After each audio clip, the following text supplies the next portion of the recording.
Autie Views Odd Media Report 189, Little Voice. This is an Apple TV show from 2020 about a girl named Bess who's trying to make it as a singer-songwriter in New York City, and the show was really not for me. I think I would have loved it when I was in high school. It felt a little too heavy-handed with everything it was trying to say and do, which made it kind of predictable, maybe a little sappy, and occasionally made me very mad at the characters because they were making choices that were just so obviously wrong at times.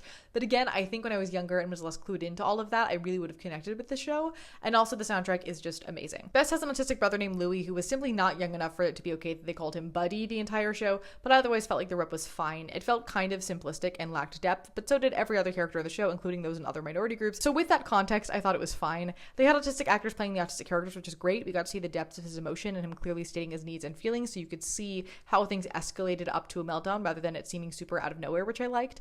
I didn't love how near the end there was a monologue of, "I left your family because I wasn't patient enough to have an autistic son." That was weirdly similar to Judy's letter from Curious Incident, but at least they sort of pointed to that monologue as being pretty self-centered and gross. I was also nervous about the arc with certain characters at the nursing home and if it was going to become an inspiration porn moment, but it never entirely got there. It got close at the end, but I think it was more or less balanced. Overall, I feel like the flaws in the representation are more flaws with the overall piece, so at this point it's hard to review or critique it within that context, if that makes any sense. But let me know your thoughts if you've seen the show, because I haven't been able to find a lot of commentary on it and I'm curious.